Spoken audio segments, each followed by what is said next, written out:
బాలయోగి గురుకుల పాఠశాలలో food poison కావడంతో సుమారు 54 మంది విద్యార్థినులు ఏలేశ్వరం ప్రభుత్వ ఆసుపత్రిలో చికిత్స పొందుతున్నారు. బాధితులను ప్రతిపాడు ఎమ్మెల్యే వరపుల సత్యప్రభ పరామర్శించారు. చిన్నారులకు మెరుగైన వైద్య సేవలు అందించాలని డాక్టర్లను ఆదేశించిన ఎమ్మెల్యే వరపుల సత్యప్రభ కాకినాడ నుండి జిల్లా కలెక్టర్ షాన్ మోహన్ ఏలేశ్వరం ప్రభుత్వ ఆసుపత్రికి హుటాహుటిన బయలుదేరారు. బాలయోగి గురుకుల పాఠశాలలో ఆహార పదార్థాలు వండే వంటశాల అపరిశుభ్రంగా ఉండటమే ఫుడ్ పాయిజన్ కు కారణమై ఉంటుందని పలు అనుమానాలు వ్యక్తం చేస్తున్న తల్లిదండ్రులు.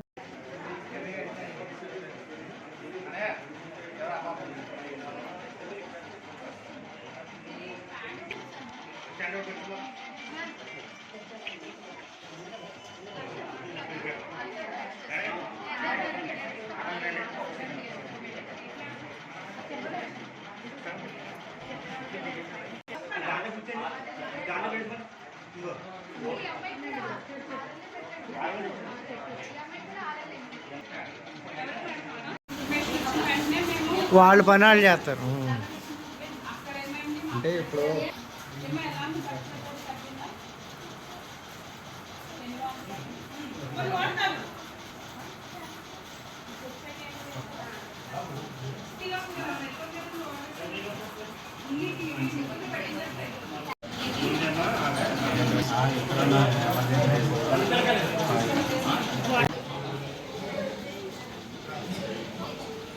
ఎప్పుడో అవుట్ ఆఫ్ డేంజర్ అంటున్నారు.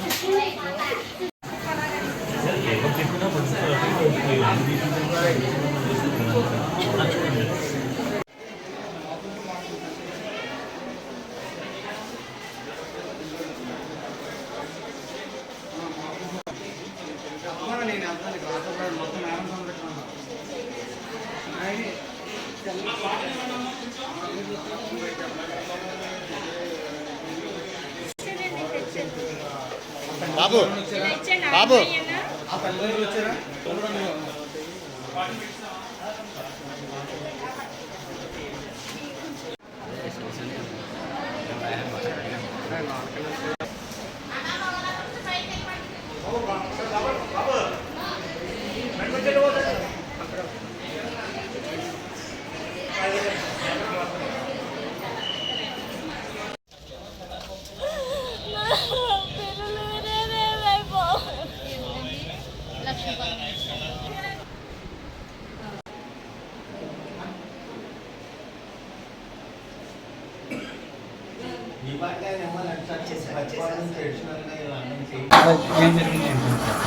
నిన్న నైట్ నుంచి కొంచెం పిల్లలకి మోషన్స్ వామిటింగ్స్ అవుతున్నాయండి. నైట్ అయితే ఇంకా 5 యాక్సిడెంట్ అయ్యాయి. వెంటనే అక్కడ క్యాంపస్లోని నర్స్ మేడం ఉంటారు. ఆవిడ మామూలుగా 1-2 మోషన్స్ కాబట్టి స్కూల్ ఎదురులో ఆవిడ ట్యాబ్లెట్స్ ఇవ్వడం జరిగింది. ఈ రోజు మార్నింగ్ కొంతమంది పిల్లలకి ఇంకా ఎక్కువ అయ్యేసరికి వెంటనే కూడా మేము లోకల్ ఆఫీసర్స్ కంప్లీట్ చేసి ఫర్దర్గా ఎలాంటి ఇది కాకుండా మెడికల్ ఆఫీసర్స్కి అలాగే ఆఫీసర్స్ కూడా తెలియజేస్తాం.